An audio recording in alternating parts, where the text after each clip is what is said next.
compañeros, vamos a iniciar con el plato fuerte de este día. Y para eso, pues vamos a llamar a nuestra primera conferencia a la periodista Iris Cuevas, con un fuerte, muy fuerte aplauso. Gracias, Estefan. Buenos días al señor presidente del Colegio Dominicano de Periodistas, el señor Aurelio Enríquez, nuestro presidente del Círculo de Periodistas de la Salud, Vectoriano, el señor Beato. Bueno, ya yo veo que Beato es toda una leyenda para acá. A nuestros compañeros que han venido de esas provincias, que sé que se levantaron de madrugada para estar aquí. Yo realmente estoy sorprendida y les felicito a Estefan, a quien tuve la oportunidad de apoyar en la campaña pasada a través del movimiento Convergencia. Así que no habíamos tenido la oportunidad de vernos, pero sí, ese apoyo estuvo ahí siempre presente. Y me alegro que puedas y que, bueno, que hayas podido organizar este taller para conocerlo un poco, pero también para aprender de todos esos temas. No sé si tengo algún problema con la presentación, pero vamos a hablar un poco de lo que es el periodismo de salud. Y decirte, Beato, porque estaba hablando de sangre, que desde anoche tengo un compañero que es archino, que tiene una hija enferma, nos solicitó 4 pintas de sangre. Anoche se le pudo. Mire, el periodismo de salud, como todo el periodismo, tiene interés, tiene importancia, debe ser ético, pero ante todo debe ser sensible. Si ustedes me dicen, pero ¿por qué periodismo de salud? Lo podemos comparar, por ejemplo, con el periodismo de espectáculo. El periodismo de espectáculo entretiene, divierte, pero a diferencia del periodismo de salud, esta es una rama del periodismo con mucha rigurosidad, porque lo que hacemos los periodistas de salud es interpretar la ciencia a través de la comunicación, porque si ustedes saben, un científico hace un estudio, descubre una nueva molécula y se lo va a informar con un lenguaje muy técnico, que no lo vamos a entender. Pero como aquí está la doctora Carmen Adame, que llevamos años de batalla en esto del periodismo, de ella en su rol de médico, colaborando con el periodista, nosotros lo que hacemos es esos estudios, esa ciencia, interpretarla para que llegue a la población de manera entendible, que la población la entienda, pero con la rigurosidad, la ética. No nos vamos a entender mucho con ética porque está el maestro de maestros aquí, Luis, que le va a hablar de lo que tiene que ver la ética en el periodismo en sentido general. Pero cuando se trata de salud, señores, y la diferencia es de ese periodismo, como le ponía el ejemplo de espectáculo, que nosotros comunicamos para orientar a la población, para sensibilizar a la población, pero también para sensibilizar a las autoridades a que las políticas de salud sean más equitativas, sean más inclusivas.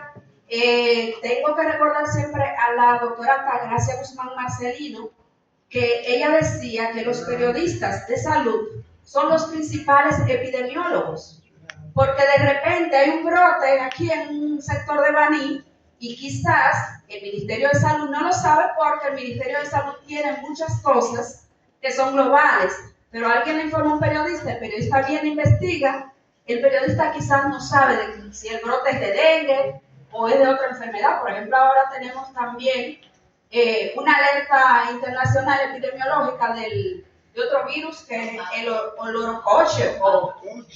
Exacto, entonces tiene síntomas parecidos al dengue, pero el periodista da la voz de alarma a las autoridades. Entonces las autoridades investigan, hacen el levantamiento necesario, entonces se puede determinar si hay un brote de qué enfermedad es. Entonces ella decía mucho que los periodistas eran los principales epidemiólogos y ella siempre lo repetía en las diversas actividades que tenían. Entonces esa rigurosidad que debe tener el periodismo en sentido general, cuando se trata de periodismo de salud, debe ser más exhaustiva, porque se trata de vida o muerte. una mala información puede, y ya lo decían la señora gobernadora y la doctora Avis, puede hasta alarmar a la población y causar otro problema de salud. O sea, cuando nosotros comunicamos de manera sensacionalista, sin tener la evidencia necesaria, sin tener la fuente necesaria que son las autoridades de salud, siempre hay que ir a la fuente. Usted va al sector donde le han hablado de un posible brote, porque hay muchos casos febriles y la gente está un poco alarmada. Usted como periodista, si es ético, antes de usted escribir, ¿qué usted va a hacer? A buscar la fuente oficial. El Ministerio de Salud, en este caso, es quien le va a informar y quizás tampoco tenga la información detallada en ese momento, pero ya va a hacer ese levantamiento y entonces usted va a hablar de posibles casos. No hablamos nunca de que tenemos, porque recuerden, nosotros somos periodistas, no somos epidemiólogos, no somos científicos, nosotros somos los que llevamos la información y que a través de esa información podemos lograr hacer cambios de actitud en la población, que la gente cambie su estilo de vida, que la gente se prepare. Cuando hablamos de que puede existir un brote, tenemos que hacerlo de manera que la gente sepa cómo cuidarse, porque en la finalidad es esa, que la gente sepa cómo cuidarse. A partir de esa información, si ya hay un posible caso, puede ser de dengue, ya sabemos cuáles son las medidas de dengue. Por eso, desde el Ministerio de Salud se explican cuáles son las medidas preventivas y nosotros, ya sea a través del periódico, de la radio, de nuestros canales de YouTube, vamos a llevar esa información. Porque el interés de un periodista de salud siempre debe ser el interés colectivo. No debe haber interés personal en ese sentido. Entonces, eso es mucho lo que es el periodismo de salud. Hay preceptos éticos que siempre hay que respetar.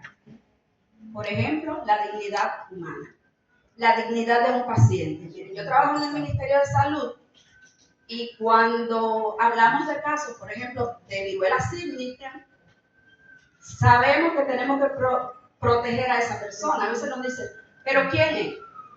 No sé si ustedes leen, se trata de un paciente masculino de tantos años de edad.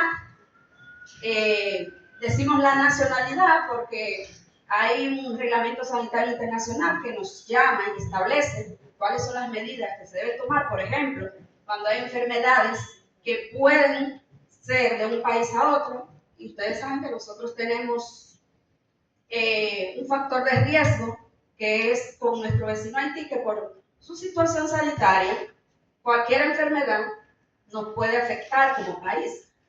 Pero nunca decimos que ese paciente vive en tal casa ni nada. ¿Por qué? Porque hay que proteger al paciente, hay que proteger la dignidad de esa persona. Imagínense que un haitiano tenga esa enfermedad, sabemos que ellos no tienen los cuidados necesarios, entonces pudiera pegar la enfermedad a otro. ¿Y qué va a hacer la gente, los vecinos?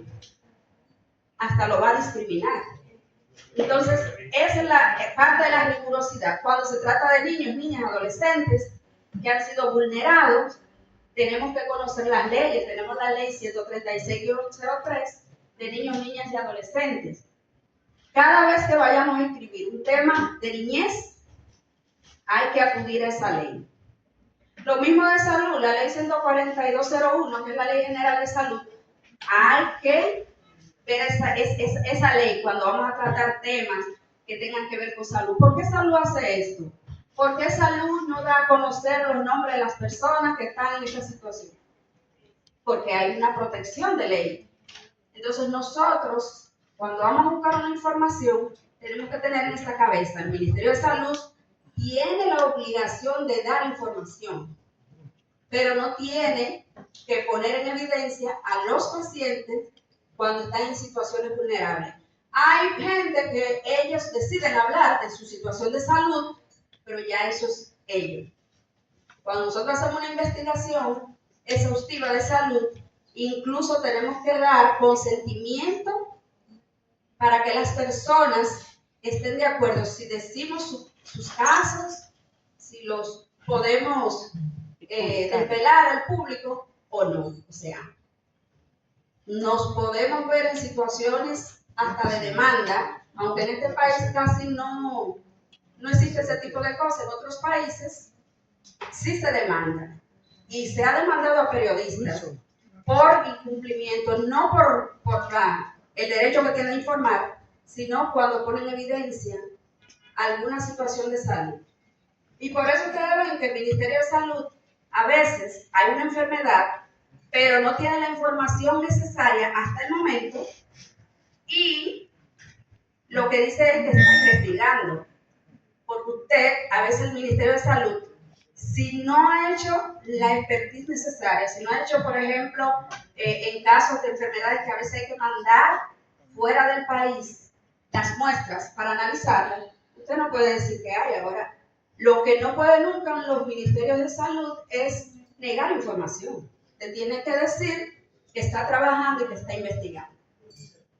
El Ministerio de Salud tiene un boletín epidemiológico donde están evidenciadas todas las enfermedades de notificación obligatoria. Por mandato de ley, mandato internacional, hay enfermedades que tienen que ser notificadas. Las tienen que notificar los centros de salud, las direcciones provinciales de salud, las áreas de salud, al sistema de vigilancia que es a través de la Dirección de Epidemiología. Cada jueves, ustedes entran a la Dirección de Epidemiología si quieren trabajar un tema específico, y ahí ustedes van a encontrar el boletín que les va a decir cuántos casos de dengue, cuántos casos de leptospirosis, y así sucesivamente. Y también siempre trae un informe de esas alertas epidemiológicas que hace la Organización Panamericana de Salud.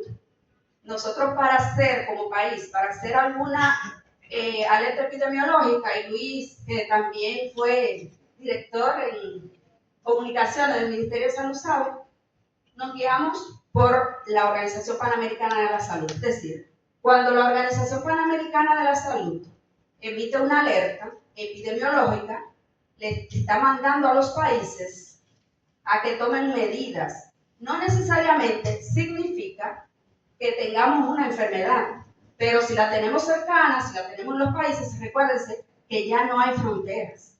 Y las enfermedades no discriminan, las enfermedades, y tenemos la pandemia, ¿verdad? No discriminan. Ustedes ven cómo tan rápidamente se propagó la pandemia de COVID por el mundo y la cantidad de personas que murieron.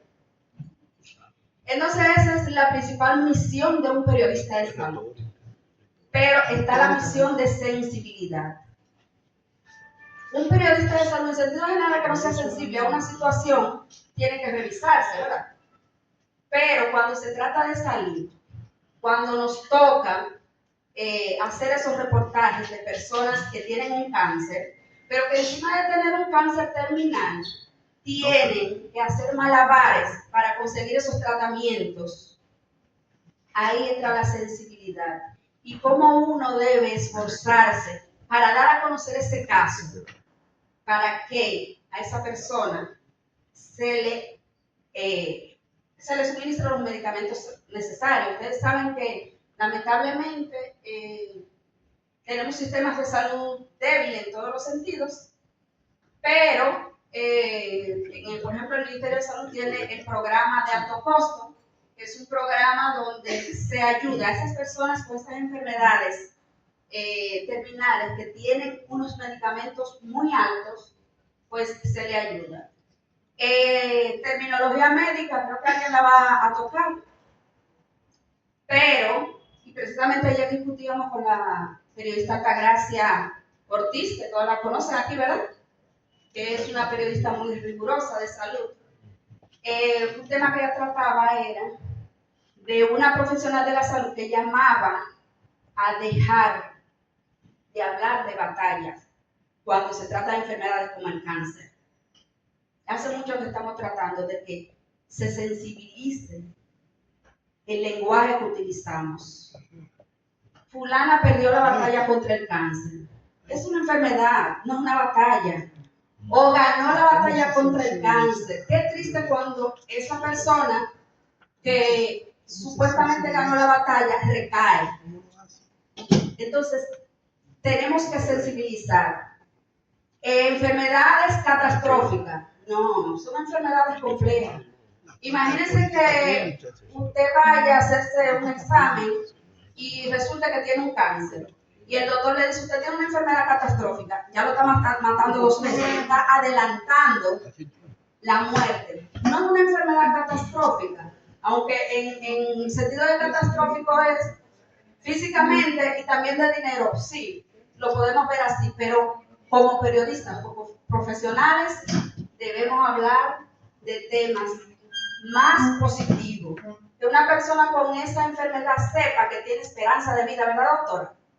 Que hay tratamientos. Entonces tenemos que hablar de la innovación en los tratamientos. Tenemos que hablar de eso, de que es un programa de alto costo que nos puede ayudar a conseguir esos medicamentos. Entonces tenemos que promover todas esas cosas positivas, porque las personas con esa situación necesitan apoyo emocional, necesitan más que apoyo económico, a veces emocional. Entonces, tenemos que ir mejorando ese lenguaje. Como hace mucho que se dejó de hablar de exitoso, ¿verdad? ¿Por qué? Porque eran palabras discriminatorias. Recuerden que cuando surgió esa enfermedad del VIH, SIDA, se decía que era una enfermedad que además de que mataba, desacreditaba. Porque cuando se detectaba una persona con esa enfermedad, se discriminaba. Entonces, los periodistas, y a través del periodismo se ha ayudado mucho a cambiar ese lenguaje. Es una persona con una condición de salud. No es una persona sidoso, no está, como decíamos antes, está cogido, y así no. Es una persona con una condición de salud que ya también es una enfermedad con la que la gente vive muchos años. ¿Qué tenemos que promover? Que existen los tratamientos. ¿Qué tenemos que ayudar a promover? Que esos antirretrovirales para las personas con VIH se le suministran de manera gratuita. Lo mismo a las personas con tuberculosis, que tienen que llevar un tratamiento por unos 6 meses. Como periodistas, ¿qué debemos promover? Porque uno de los problemas con las personas con tuberculosis es que a los 3 meses de llevar el tratamiento, lo abandonan porque se sienten mejor. Pero ¿qué sucede? Que el tratamiento debe ser por el tiempo que dice el médico, con la rigurosidad que dice el médico. Incluso desde el Ministerio de Salud se le está suministrando el tratamiento a las personas con tuberculosis en sus casas. Hay un personal de salud que le lleva el tratamiento para garantizar que lo tome con la rigurosidad que se necesita. Porque si una persona abandona 2 veces el tratamiento, ya esos medicamentos se vuelven, ¿cómo es la palabrita? Resistentes. Y la persona no se va a curar nunca. Entonces, esas son las cosas que desde el periodismo de salud nosotros debemos promover. Lamentablemente, alguien mencionaba, bueno, el presidente de CIPESA mencionaba de la cantidad ahora que tenemos de médicos científicos y de todo, en la radio, en los canales de YouTube. Señores, es increíble y creo que es otro tema. Presidente del sindicato, secretario del sindicato y presidente del colegio y de CIPESA, que hay que trabajar con este caso de la señora, ¿verdad? Que supuestamente decapitó a su niña. Se oyeron tantas cosas. Y una de las cosas que yo escuché de una persona que tiene un canal de YouTube, que hasta me paré a verlo, él decía que había posibilidad de que el niño de 5 años haya sido que le cortó la cabeza a la niña. Yo me quedé así. Y le permiten hablar en la radio, en la televisión, donde sea. Porque hay una permisividad, señores, tremenda. Gente, que ustedes, caso, tenemos un colega tolentino que es juez, médico, legista, es de todo, ¿verdad? Policía y de todo. Entonces arma sus casos, dice cómo son, pero no se ha investigado. Entonces, el periodista de salud también. El periodista de salud no puede hablar porque alguien le dijo, me dijeron que hay tantos casos de dengue o que se murió una mujer de tal enfermedad. Nosotros no podemos hablar así. Porque nosotros primero tenemos que contribuir a llevar la información de manera que la gente no se alarme. Porque si alarmamos por un tema de salud, que cuando viene a ver no es real, y también pasó un caso reciente de un señor de Padre de las Casas, creo que un nacional haitiano, con una supuesta enfermedad de viruela, del mono, ¿verdad? Pero las autoridades de salud dicen que se debe a otra enfermedad que es el virus zóster. Entonces, pero ya a todo el que entrevistaron dijo que es viruela del mono, porque los dominicanos somos también médicos y sabemos de todo. Entonces, el periodismo de salud está para eso, para investigar a fondo. Un periodista de salud que se respete va al lugar, tiene que ir al lugar, ver, analizar y cuidarse también, protegerse. Entonces, buscar la parte de los científicos y de las autoridades de salud. El periodismo de salud debe ser científicamente veraz. No hablamos porque queremos ganar view, no hablamos porque yo soy el periodista tal y a mí hay que creerme. Usted ve mucho que en estos programas famosos ya hablan, dicen y la gente le cree porque son programas que ya están en el gusto del público. Entonces lo que decía Alvarito era palabra de Dios, en paz lo tenga Dios. ¿Por qué? Porque la gente cree mucho todavía en el periodismo y en la gente que habla por televisión. O sea, la gente común no sabe distinguir si el que viene y habla y dice tal cosa es periodista formado o es un simple enganchado, ¿verdad? Eso lo sabemos nosotros, que estudiamos con rigurosidad, que fuimos a una universidad a formarnos y años después seguimos aquí con estas capacitaciones, ¿verdad que sí? Entonces debemos pensar eso, debemos pensar que cuando hacemos una información estamos ayudando a mejorar o contribuyendo a que empeore. Por ejemplo, esas enfermedades, esas noticias trágicas que ya aquí las pasan, yo me pongo la mano en la cabeza cuando yo oigo un accidente que dicen, el otro día hay uno que decía, un accidente que hubo por Perón, creo, que los cuerpos estaban esparcidos en la calle. Yo dije, ahí hay como 20 muertos. Había 4 realmente. Pero imagínese usted, su abuela o su madre, que su hijo acaba de salir y que ella sabe que pudo haber cogido ese bus. Fácilmente le da un ataque al corazón. Porque no sabe cuál es la realidad. O sea, tiene una incertidumbre de qué pasó, si su hijo o hija estaba ahí. Entonces tenemos que ser muy cuidadosos con eso. Somos muy ligeritos porque ahora lo importante es yo tener una cuenta, ganar dinerito, porque por cada view me van a dar tantos dólares, y se ha perdido un poco la rigurosidad en el periodismo en sentido general. Pero los que todavía tenemos las capacidades de entender que esta es una profesión que no es para hacerse rico. ¿Cuántos aquí son ricos a través del periodismo? Del periodismo. Aurelio es el único. El único rico. Esta es una profesión, señores, para nosotros ayudar. El periodista se dice que es un ente social que ayuda a la colectividad.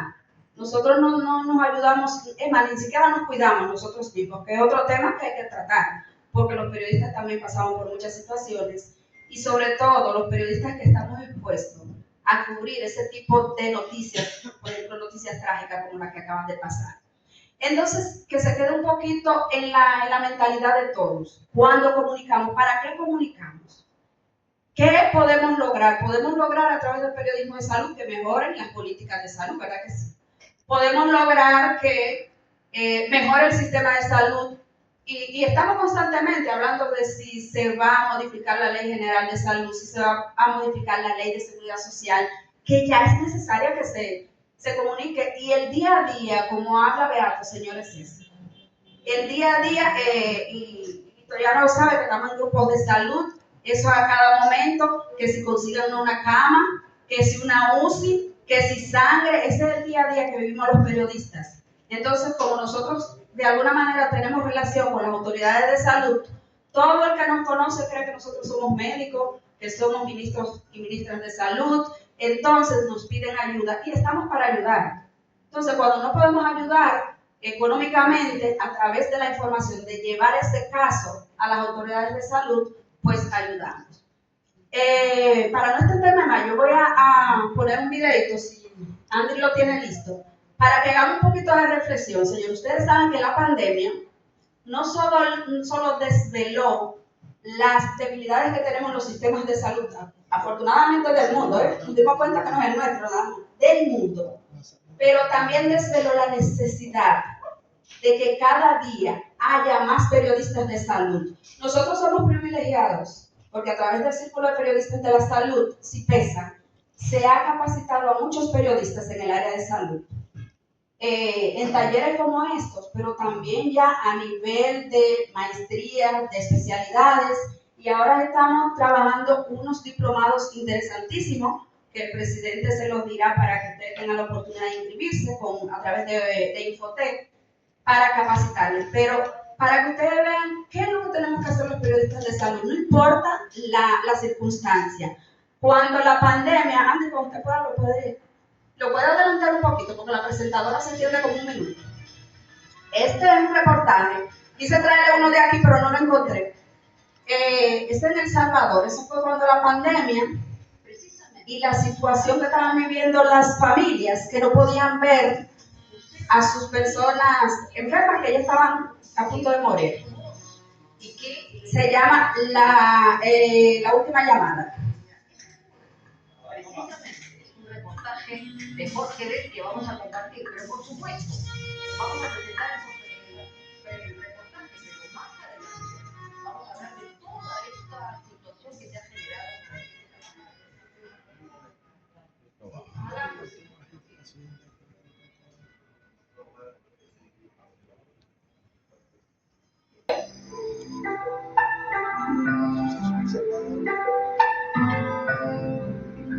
Se refiere a una comunicación con su familia, con sus hermanos.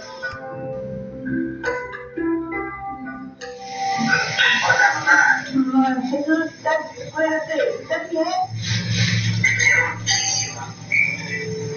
Esta es la victoriosa vida, porque Dios te quiere dar la vida, recuperada con la vida.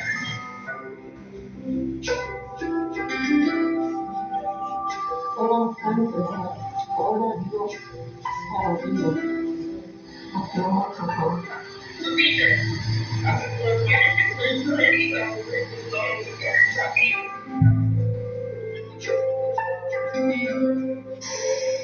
Papito, mira, escúchame. Quiero decirte que no creas que estás, yo no estoy pendiente de todo, papito, de todo. Estoy averiguando todo, llamando todo.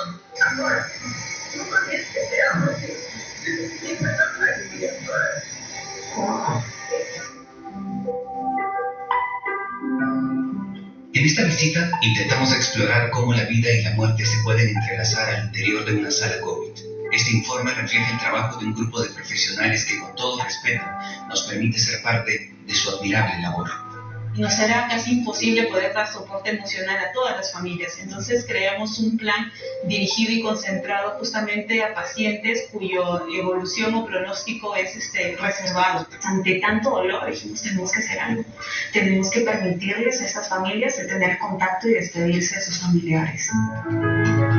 Les dice la Esmeraldas el último adiós. Son psicólogas y psiquiatras que conforman el equipo de salud mental del Hospital de Emergencias de Villa El Salvador. Desde hace algunos meses, estas profesionales se han convertido en una especie de mensajeras compasivas que acompañan a aquellos pacientes cuyo pronóstico es reservado. Si toca partir porque no está respondiendo al tratamiento, importa también cómo partes. Importa partir acompañado.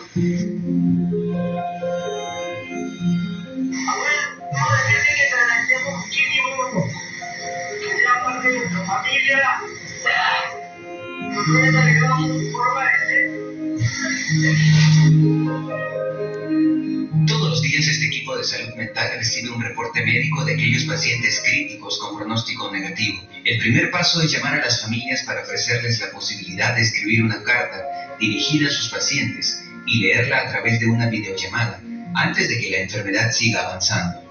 ¿Qué tal, señor Víctor? Soy del equipo de salud mental. Le llamaba para que me dictara su carta. Sí, te voy dictando, a ver.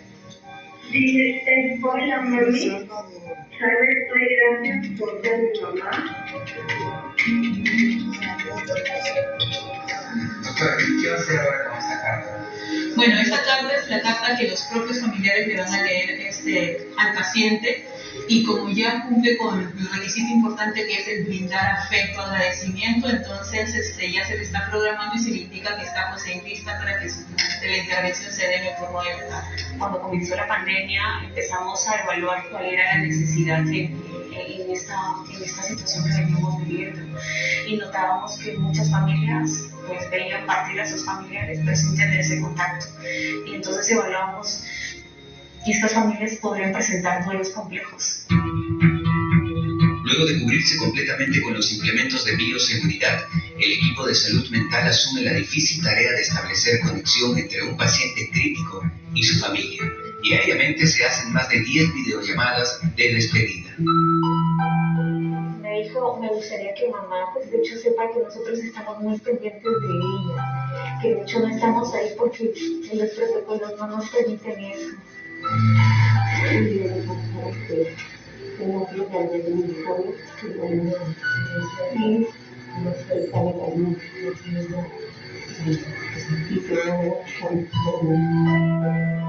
Esta mujer de 48 años ha tenido la oportunidad de escuchar a sus hijos, y sus hijos han podido decirle a su madre cuánto la quieren.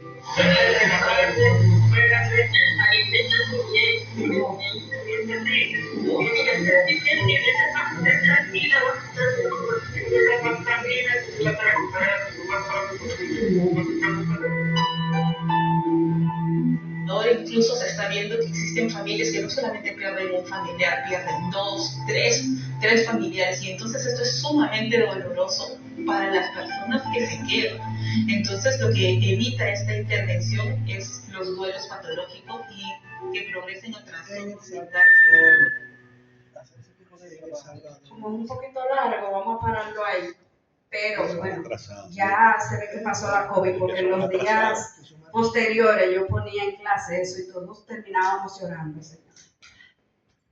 Ese caso, por ejemplo, supe que en ese hospital ya tenían ese programa para personas con cáncer, que eran enfermos terminales, y buscaban acercarlo un poquito a sus familiares. Pero de no ser por un periodista de salud que hizo ese reportaje y que pudimos nosotros ver esa situación tan difícil que hay que tener cuando se trata de una situación tan difícil como fue la pandemia, que como ustedes saben, y bien lo dijo la OPS, tras la pandemia íbamos a tener otra pandemia de salud mental, y creo que la estamos experimentando, y quiero exhortarles a que trabajemos mucho ese tema. Necesitamos mucho apoyo desde el periodismo de salud, apoyo a las autoridades, y también crítica cuando no se esté haciendo lo que se debe hacer, porque para eso estamos. No estamos para ser complacientes, no estamos para hacer críticas sin argumentos,